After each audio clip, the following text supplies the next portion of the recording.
मैं उसके ऊपर एक डिटेल्ड वीडियो बनाऊंगा कि मल्टी कैप और फ्लेक्सी कैप में क्या डिफरेंस है। दोस्तों अभी तक वीडियो पसंद आ रही है तो लाइक जरूर करना, चैनल को सब्सक्राइब करके घंटी दबाना, नहीं तो ऐसी वीडियोस मिस हो जाएंगी। आगे चलते हैं रिटर्न्स पे। तो आप देख सकते हैं कि over 1 year, 3 year, 5 year, 10 year, 15 year हर बार मल्टी कैप का जो इंडेक्स है निफ्टी 500 मल्टी कैप 50 25 25, ये जो इंडेक्स है उसने निफ्टी 50 से बेटर रिटर्न्स दिए हैं। आप अगर 1 ईयर होराइजन में देखें तो 12% ज्यादा अल्फा जनरेट किया है निफ्टी 50 से। अगर आप 3 ईयर रिटर्न्स देखें तो वहां पे भी करीबन 6%, 5 ईयर रिटर्न्स देखें तो 7%, 10 ईयर रिटर्न्स देखें तो करीबन 3% और अगेन 15 ईयर रिटर्न्स देखें तो करीबन 2.5%। यानी कि हर बार मल्टी कैप के इंडेक्स ने लार्ज कैप के इंडेक्स से ज्यादा रिटर्न्स दिए हैं। तो आइए समझते हैं, अगर आपने 1 लाख रुपए निवेश किया होता इन फंड्स में तो आपका क्या होता। अगर आपने 1 लाख रुपए निफ्टी 50 में इन्वेस्ट किया होता करीबन 5 साल पहले तो वो अब बन चुका होता 2.5 लाख रुपीस। वही वो निफ्टी मल्टी कैप में बन जाता 3,35,000 रुपीस। 10 साल में वो 1 लाख बन जाता 3,60,000 इन निफ्टी 50, पर यही निफ्टी मल्टी कैप में 4.77 लाख बन जाता। और 15 साल में वो 1 लाख बन जाता 6.68 लाख रुपीस इन निफ्टी 50, वही ये मल्टी कैप में बन जाता करीबन 9,35,000 रुपीस। तो दोस्तों इतना बड़ा गैप आ जाता है जब एक लॉन्गर होराइजन में आप मल्टी कैप में पैसा डालते हैं as compare to purely Nifty 50 में निवेश करने की जगह। अगर आप शार्प रेशियो देखें जो हमें बताता है कि कितने यूनिट रिस्क पे हमने कितना रिटर्न कमाया, जितना ये ज्यादा होता है शार्प रेशियो उतना अच्छा होता है।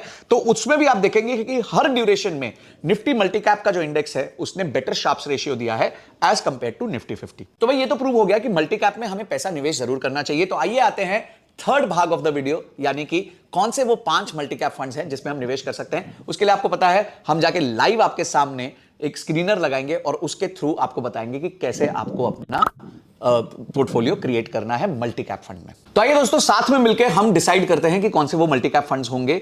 स्क्रीनर पे जाएंगे, स्क्रीनर पे जाके हम म्यूचुअल फंड्स पे जाएंगे, म्यूचुअल फंड्स पे जाके हम स्टार्ट स्क्रीन करेंगे और यहां पे हम इक्विटी वाले सेक्शन में जाके चेक करेंगे मल्टी कैप फंड।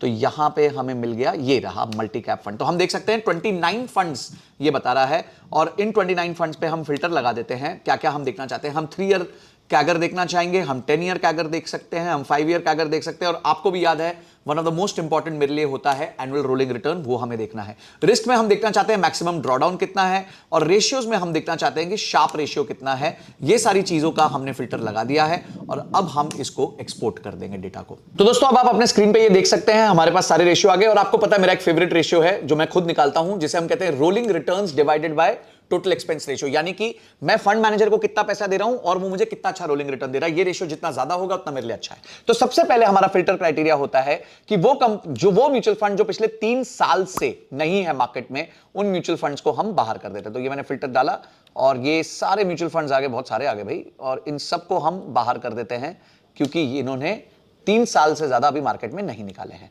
वापस आते हैं, हम सारी कंपनीज को सिलेक्ट करते हैं। अब ये बची हुई कंपनीज हैं जिसमें मात्र हमारे पास टोटल बची हैं 13 कंपनीज, 13 म्यूचुअल फंड्स बचे हैं जिसके फंड्स ने 3 साल से ज्यादा की अवधि में रिटर्न दिया है। अब सेकंड क्राइटेरिया हम जो होता है वो रोलिंग रिटर्न्स का होता है। आप जानते हो रोलिंग रिटर्न्स इंपॉर्टेंट क्यों है? क्योंकि रोलिंग रिटर्न्स हमें यह बताता है कि एक म्यूचुअल फंड कितना कंसिस्टेंटली रिटर्न्स बना रहा है।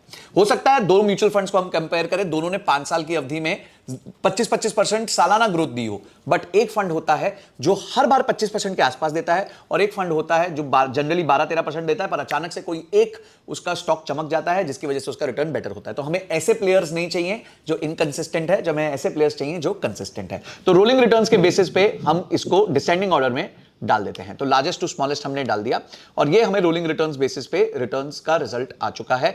दूसरा जो रेशियो हम चेक करते हैं वो ये चेक करते हैं ड्रॉडाउन। ड्रॉडाउन का मतलब होता है कि क्या आपका मैक्सिमम ड्रॉडाउन होगा जब आपका म्यूचुअल फंड नीचे गिरेगा।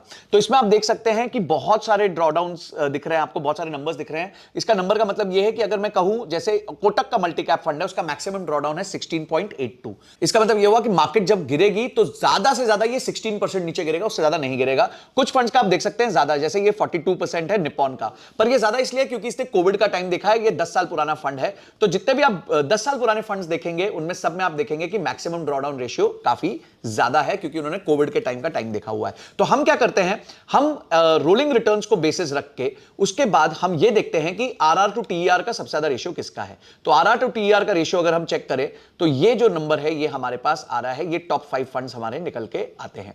तो अगर आपको रोलिंग रिटर्न ज्यादा इंपॉर्टेंट लगते हैं तो रोलिंग रिटर्न्स के बेसिस पे लगाइए। अगर आपको लगता है कि पर यूनिट एक्सपेंस पे मैं कितना रिटर्न्स बना रहा हूं वो इंपॉर्टेंट है तो वो भी कर सकते हैं।